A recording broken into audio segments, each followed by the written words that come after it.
queria apresentar para vocês o nosso primeiro convidado, que é o Glenn Anthes.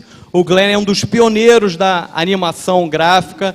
Ele participou de uma incubadora chamada Pacific Data Images, PDI, que hoje em dia, quando vocês veem um filme da Pixar, um filme da DreamWorks, um desenho animado, pode ter certeza que lá atrás tem um dedinho do Glenn nessa história. E ele também, se você está vendo o Medal of Honor, está jogando com o Medal of Honor ou outros jogos da Electronic Arts, a maior produtora, o maior estúdio de produção de jogos, tem um dedinho também, porque ele já foi vice-presidente tanto da Electronic Arts como da DreamWorks Interactive. Então, Glenn Anthes vai falar um pouco aqui da história da evolução da animação. Eu vi rapidamente alguns trechos, já fiquei super maravilhado e acho que a gente vai ter um papo super legal. E depois o Dante vai falar, eu vou apresentar o Dante após a apresentação do Glenn. Então vamos receber Glenn Anthes aqui no Nave Descolagem número 5. Great, thank you. Good, thank you very much. Obrigado. Muito obrigado. Eu acabei de usar todo o português que eu conheço. Obrigado por estarem aqui hoje. Fico muito satisfeito. E a primeira coisa que vamos fazer é iniciar aqui a minha apresentação. E eu também quero falar com vocês que eu faço muitas apresentações, mas quando eu fiquei sabendo hoje que a minha plateia seria de alunos do ensino médio, eu fiquei nervoso, porque o que vocês sabem é muito mais do que nós sabemos. Vocês nasceram nesse mundo, são nativos do universo digital, está por toda parte, mas para as pessoas da minha idade, é um universo no qual nós somos imigrantes, de certa forma. Nós não crescemos nesse mundo. Cresci no mundo anterior. Então, por favor, sejam bonzinhos comigo. Se eu falar alguma besteira, aqui o pessoal da fileira da frente levanta a mão e me explique o que eu deveria dizer corretamente. Mas é sempre interessante quando temos alunos na plateia. Hoje eu vou falar sobre dar vida a personagens interativos. Fazer com que eles vivam na tela, para que tenham não só uma face, mas também sentimentos. E vamos começar até antes da fase da Toy Story. Essa imagem aqui vem de cavernas da França, há cerca de 30, 40 mil anos atrás. O que vemos aqui, mesmo há tanto tempo atrás, é que as pessoas queriam dar vida a personagens. E são personagens muito verossímeis, têm muita energia, estão muito vivos. E se passarmos para a Grécia Antiga, eles tinham esculturas muito vivas também. É difícil imaginar uma escultura com mais energia do que essa. É uma cena muito dramática. A serpente que vem do mar e devora os filhos, e esse homem que tenta lutar contra a serpente.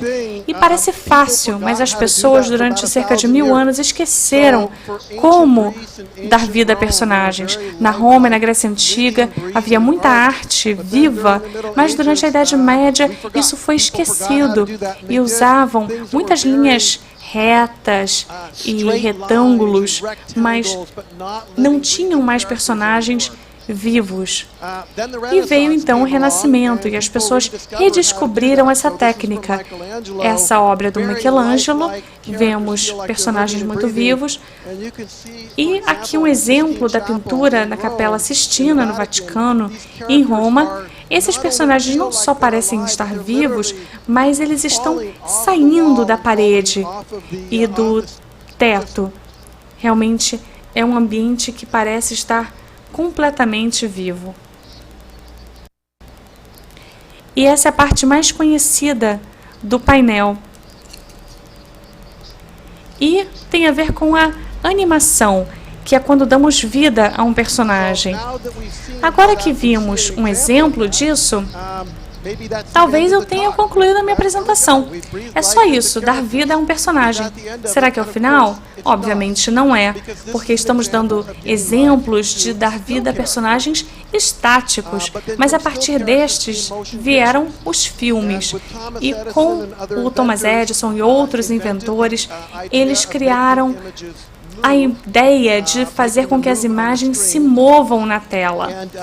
E um dos primeiros personagens animados era uma obra muito simples, porque Winsor McCay criou o Gertie, o dinossauro, em 1914, mas não só ele era um inovador técnico que criou a animação como a conhecemos hoje, mas ele criava personagens com personalidades muito inovadoras, muito verossímeis.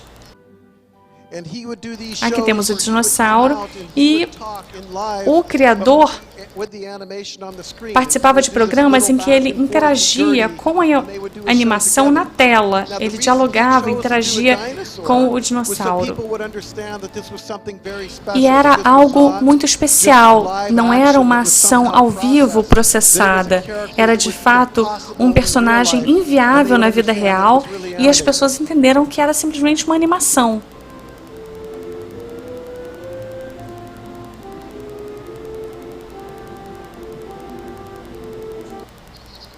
Esse foi o Gertie, o dinossauro. E o que é interessante nas épocas iniciais das animações é que muitos personagens não tinham o que chamamos de vida, o coração, ou seja, não acreditávamos na personalidade deles. A animação era algo tão novo e isso percebemos em todas as novas mídias, nos filmes, na televisão, nos games. As pessoas se entusiasmam tanto com aquilo que é tecnicamente novo em um meio que depois passam um tempo para conseguir aperfeiçoar algumas questões baseadas nas possibilidades, antes de chegar a ser uma forma de arte que se comunica com as pessoas no nível racional e emocional. Então, o próximo clipe que eu vou mostrar é do Max Fleischer Studio e o que verão é o que mostramos como exemplo de um personagem que não tem personalidade real. Não parece que eles têm emoções reais.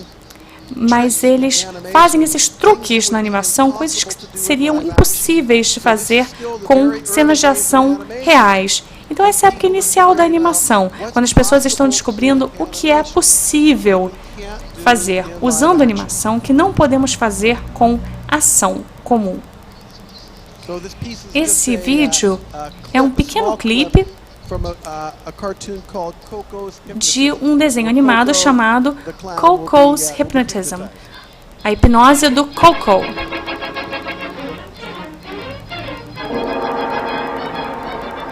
Coco, você é um esquilo.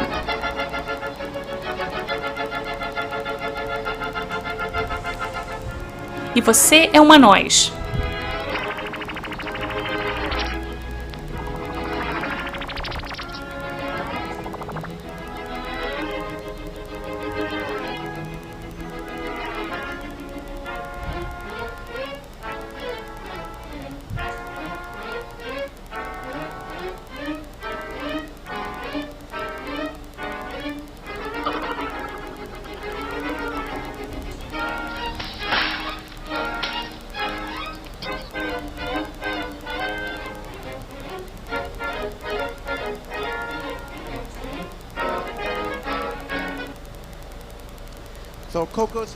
Então essa é a hipnose do Coco.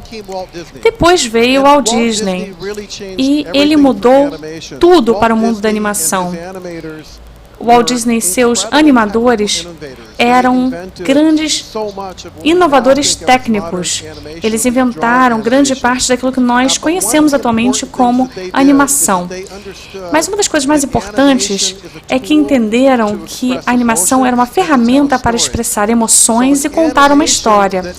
Então, quando uma animação é engraçada ou mostra um truque, como a hipnose do personagem Coco que vimos agora, isso em si não é importante. A animação só é importante interessante quando traz uma emoção para o público ou ajuda a narrar uma história que interessa ao público. Então, por exemplo, aqui quantas pessoas se interessam por animação e gostariam de ser animadores? Só por curiosidade. Conhecem esse livro? Esse livro é importantíssimo. O layout, as ilusões, os 12 princípios-chave para dar uma ilusão real aos personagens, para que realmente pareçam vivos. Esse livro resume muito do que o Walt Disney aprendeu nos seus primeiros 20 anos de animações. E vou mostrar um clipe. E lembrem-se do Coco, a hipnose do palhaço e as emoções retratadas. Agora vemos uma cena na qual Branca de Neve, os anões acham que ela está morta. Mas, obviamente, o que vemos aqui é um momento muito triste. Branca de Neve está morta, mas cada um dos 7 anões fica triste de uma forma singular. Então, não só vemos emoção, tristeza, mas também eles usam a animação para mostrar como cada personagem é diferente um do outro e se entristece da sua própria forma. E é uma cena linda, óbvio. No final, a chuva parece lágrimas também, parece que todos os animais e todo mundo está chorando porque a Branca de Neve morreu. É um desenho lindo porque ele capta muita emoção em um intervalo muito curto. É uma grande evolução comparado com a animação do palhacinho Coco. Aqui temos 1939, esse clipe, que já usa a animação como uma forma de expressão artística muito mais avançada para contar uma história. E aqui temos animação, que capta movimento e emoção. Então, o problema está resolvido? Terminou a apresentação? Obviamente que não, porque aquelas eram animações feitas à mão. E agora estamos falando de personagens que interagem no computador. Na sua geração, vocês todos já partem da premissa que computadores são usados para games, para animação, para tudo, mas levou muito tempo para chegar nesse ponto. No início, as pessoas que usavam computadores tinham essa cara aqui. Usavam jalecos brancos e parecem ser as pessoas menos emocionais do planeta. E computadores eram utilizados para solucionar equações matemáticas ou problemas sofisticados, certamente não para entreter as pessoas. Mas a computação gráfica chegou, esses gráficos são do início da década de 70, quando as pessoas começaram a se dar conta de que os números usados para a computação podia criar um rosto, um gráfico, e poderia ser usado para animação, para contar histórias. Esse é o primeiro filme que acho que começou a usar gráficos, depois veio Tron, em 1982, depois Star Trek, e aqui vemos o início da computação gráfica nos filmes, quando as pessoas começaram a aprender a usar computadores para criar personagens, estados de espírito, ou um tornado, ou o Titanic afundando, e usando nesse meio tempo o computador como uma ferramenta muito potente para criar histórias e emoções. Agora, nós achamos que não tem tanto valor assim. Se há efeitos especiais num filme ou na novela, é claro que serão gráficos de computador e os games também. Nem prestamos muita atenção, mas isso é algo relativamente recente. Mas à medida que os computadores foram avançando na criação de personagens animados e animações, agora criamos personagens muito realistas. Mas isso não significa necessariamente personagens verossímeis, ou que têm coração, emoções reais. E esses 3 personagens aqui, onde está o laser?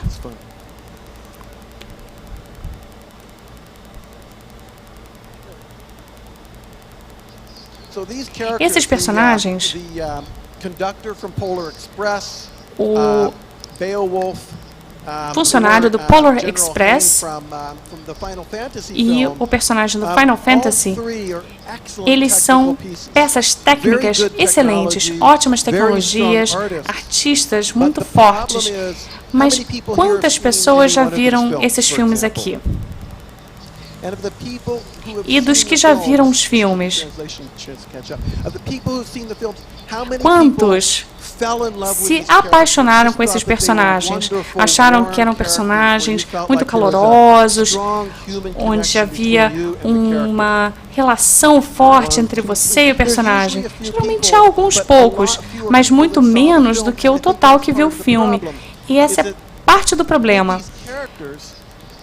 Esses personagens podem apresentar muitos detalhes fantásticos, mas esse filme aqui, por exemplo, custou uns 200 milhões de dólares. Eu acho que o Beowulf chegou perto. São filmes caríssimos, que envolvem muita tecnologia, mas deixa uma impressão fria em grande parte do público ao mesmo tempo. Agora vamos comparar com Mario, que não é nada realista. Mario vale bilhões de dólares. É o personagem de jogos com maior valor do mundo. Mas ele é um personagem antigo. Será que ele estaria melhor se fosse mais realista? Eu diria que não, porque o Mario que nós conhecemos, nós amamos. Então, realismo e detalhes, melhor iluminação, nem sempre faz com que o personagem tenha vida e pareça de fato respirar. E existe uma teoria sobre isso que se chama a teoria do Uncanny Valley. Esse professor aqui, professor Mori, professor de robótica, em 1970 desenvolveu a teoria e basicamente ela diz que aqui é a resposta emocional no eixo vertical. Aqui embaixo é muito baixo e lá em cima é uma resposta emocional alta. E o eixo horizontal representa o nível de realismo do personagem. Alguém tem alguma pergunta? A teoria do Uncanny Valley é que, à medida que o personagem vai se tornando cada vez mais realista, temos uma resposta emocional grande, que vai aumentando também. Mas existe um ponto que gera uma queda na resposta emocional. Existe um personagem muito simples, aqui, talvez uma pequena resposta emocional, mas não muita. Passamos para um personagem de desenho animado que nós gostamos aqui, que tem uma resposta boa, mas ele não é tão realista. Quando tornamos o personagem extremamente realista, parece que tem alguma coisa estranha com o personagem, alguma coisa parece errado. Parece um monstro e a resposta emocional não só diminui, mas ela vai para debaixo do eixo X. Ou seja, não queremos nem olhar para aquele personagem. Tem alguma coisa terrivelmente errada com ele. Mas quando é um personagem real, que todos conhecem, então aceitamos que são personagens 100% humanos e a resposta emocional aumenta. Essa é a teoria geral do professor Mori. O que podemos fazer em computação gráfica é fazer com que os gráficos sejam tão bons que criamos um personagem que sai desse vale e se recupera. Quando eu saí da Electronic Arts no ano passado, eu fiz um laboratório em Vancouver, no Canadá, e essa demonstração, a UCAP, foi feita nessa área de treinamento. Aqui temos o Tiger Woods, o jogador de golfe. Fizemos um vídeo com ele a partir de 3 ângulos, fizemos uma motion caption e captamos todos os movimentos dele e criamos um modelo computacional de alta resolução do Tiger Woods. Fizemos a animação com os dados de motion caption e projetamos, a partir de 3 ângulos, todos esses movimentos de volta a ele. E eu vou usar aqui um exemplo do Fight Night, um game para Fight Night 3, que já tem 4 anos. A animação que eu vou mostrar foi feita em tempo real no PlayStation 3. Não é a animação do jogo, isso vem de um laboratório de pesquisa, mas a animação que vemos foi captada em tempo real a partir do PlayStation 3 usando essa técnica UCAP.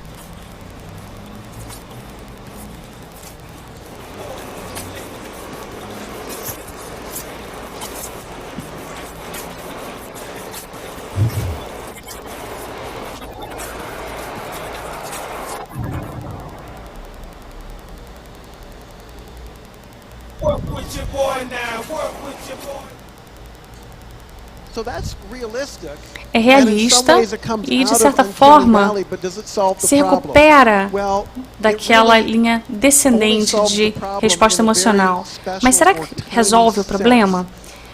Eu acho que sim, mas de uma forma muito limitada. Em primeiro lugar, porque é uma técnica muito cara demais para a maior parte das produções com animações ou games. E, em segundo lugar, há outro problema. Nós nem sempre queremos personagens realistas, como já citamos no caso do Mario. Será que resolvemos o problema? Não. Em primeiro lugar, é caro demais. Em segundo lugar, nem sempre queremos personagens ultra-realistas. Então, às vezes, não queremos entrar na área arriscada daquela curva que eu demonstrei. Esse aqui é a criação de muita emoção com personagens muito simples, nada realistas, e temos inúmeros exemplos disso. Todo mundo conhece o Mickey, que tem olhos grandes, um sorriso grande, e ele gera uma resposta emocional enorme. Aqui temos um rato real, apesar de ser mais realista, é um rato de verdade. Vejam todos os detalhes, ele é muito mais detalhado do que o Mickey, mas para um desenho animado, o Mickey é muito mais bem sucedido, ele comunica muito mais. E temos inúmeros exemplos disso. Olha aqui o Pernalonga, o Nemo comparado com um peixe real, ou o Shrek comparado com um monstro real. Os personagens de desenho animado são mais simples, pois não? Ah, sabia que alguém ia falar sobre isso. Como é que pode ter um monstro real, né, para comparar com o Shrek? Mas ele mora numa prisão em Hollywood. Estou brincando. Mas ele parece, de fato, é uma brincadeira parcial, porque ele realmente parece de verdade, né? Talvez ele não seja um monstro de verdade, mas é um ator de ação real. Nesse sentido, ele se opõe à animação. Então vamos voltar para aquela teoria do Uncanny Valley e vamos observá-la por uma outra perspectiva. Esse eixo aqui vertical seria a qualidade do movimento. E esse eixo aqui horizontal é a qualidade da modelagem, da criação do modelo. Esse sorriso aqui, esse personagenzinho, está lá embaixo. Aqui temos os personagens do Pac-Man.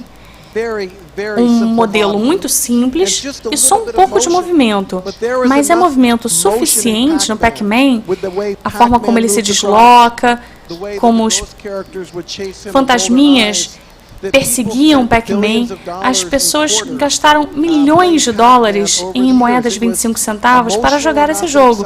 Tinha emoção suficiente, era entusiasmante o suficiente para as pessoas quererem continuar jogando sem ficarem entediadas, mantendo o interesse. Eu acredito que conheçam esse personagem aqui, da Vila Sésamo. Esse personagem, ele também é muito simples, o modelo é muito simples. Os olhos são simplesmente costurados, ele não se mexe, o cabelo não se mexe, é só uma articulação que permite que o personagem abra e feche a boca E só, é um modelo muito simples, mas com um marionetista muito capaz, os movimentos parecem realistas. Isso vemos com qualquer marionete. Uma forma de obter muita emoção de um modelo bom é só observar um profissional com marionetes. É possível obter uma gama vastíssima de emoções com um personagem simples. E exemplos disso são todos os personagens da Vila Sésamo. Poucos detalhes, mas muita fidelidade nos movimentos. E aí passamos para o Beowulf, ou o personagem do Polo Express. E eles têm muitos detalhes, muita fidelidade no modelo, mas eu diria que o modelo é melhor do que o nível de movimento. Os modelos têm tudo, todos os pelos das sobrancelhas, tudo é perfeito, o modelo é impecável, mas o movimento tem quase tudo. Eles conseguem mexer a sobrancelha e tudo mais, mas eles não agem como um ator de verdade. Mesmo com a técnica de motion caption, não obtemos todas as sutilezas e detalhes de um ser humano real, a forma como a pele se movimenta, os olhos se movimentam. Então aqui eu chamo da linha zumbi, que é muito simples. É quando um personagem gerado pelo computador tem mais detalhes no seu modelo do que detalhes no movimento. O modelo tem mais qualidade do que o movimento. Esse personagem cria uma certa expectativa a partir do público de que o personagem está vivo. E se o movimento do personagem decepciona, se a qualidade do movimento é pior do que do modelo, haverá uma decepção e vai parecer que algo está errado com o personagem. E sabemos disso baseado na nossa experiência na vida real. Anos e anos de evolução nos permitem identificar quando alguém está cansado, se o olho está meio caído, a pessoa não parece muito alerta, parece que estão dormindo ou parece que são zumbis. Tem vários aqui demonstrando isso para mim na plateia. Uma apresentação aqui ao vivo. Então, aumentar realismo só piora a situação, porque aumenta o nível de detalhes sem melhorar a qualidade do movimento. Então, não podemos resolver esse problema simplesmente aperfeiçoando as técnicas de computação. Aqui eu vou mostrar para vocês uma animação muito simples, um modelo simplíssimo. Esse Iron Giant, o gigante de ferro, ele não é muito mais sofisticado do que o Gertie, mas tem muita emoção.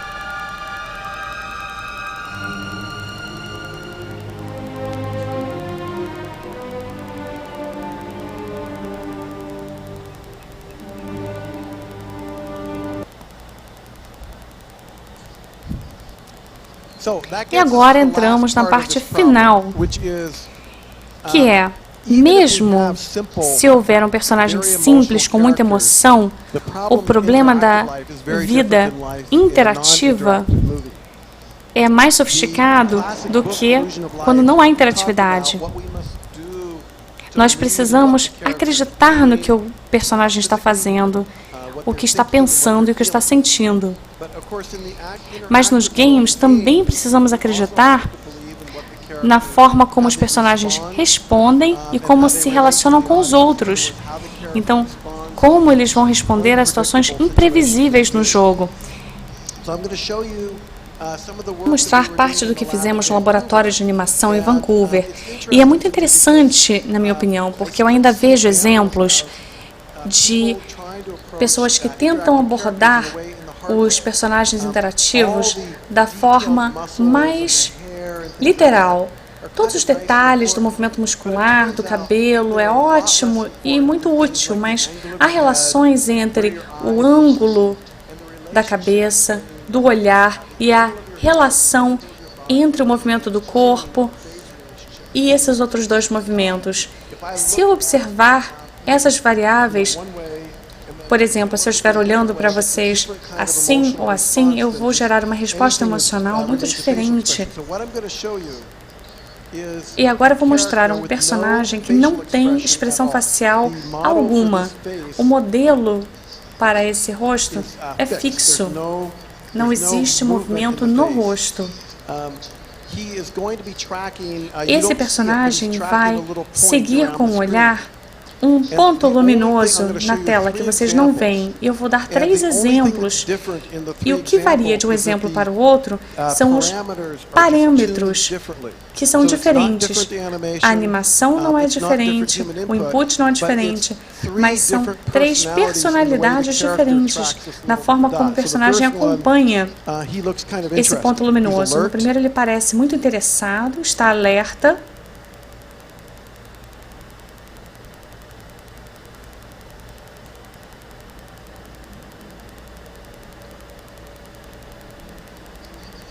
Agora, no próximo exemplo, mais uma vez, é o mesmo rosto, não há animação no rosto, ele está seguindo o mesmo ponto luminoso, mas os parâmetros são diferentes. E de repente, ele parece entediado, cansado.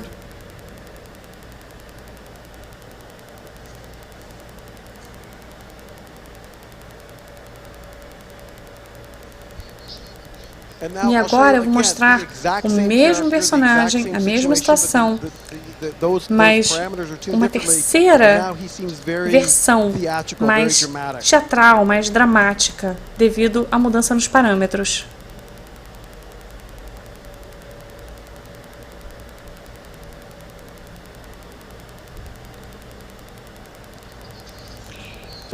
Interessante, 3 personalidades muito diferentes, emoções muito diferentes, que se baseiam na variação de 20 números. Isso é importante porque num jogo, num game, nem sempre dá para prever, mas a animação precisa responder de forma interativa num game. Esse aqui é interessante porque mostra a força do olhar. Não há animação no rosto, só os olhos se movem, mas de uma forma muito natural. E aqui é como utilizamos esse mecanismo nos games. O EA Sports mudou completamente em 2 anos. Antes, os personagens pareciam robôs. Eles não tinham noção do que acontecia ao redor, eles seguiam a ação apenas, mas eles não tinham resposta emocional alguma. Esse é o início. Essa é a animação procedural, que agora dá emoção ao personagem. Agora vemos um jogador de basquete que vai seguir com o olhar essa esfera vermelha de formas diferentes, dependendo dos parâmetros.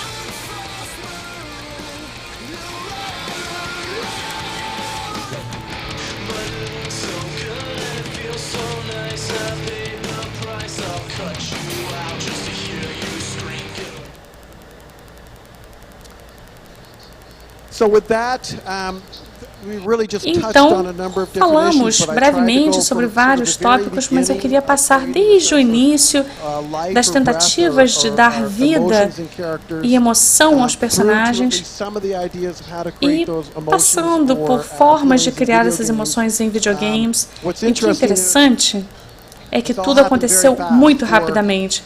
Durante dezenas de milhares de anos, as pessoas pintavam em cavernas. Depois, durante centenas de anos, apenas algumas centenas de anos desde o Renascimento, apenas um século desde o início da animação, e só nos últimos 10 a 20 anos que temos personagens interativos online por toda parte, o tempo todo.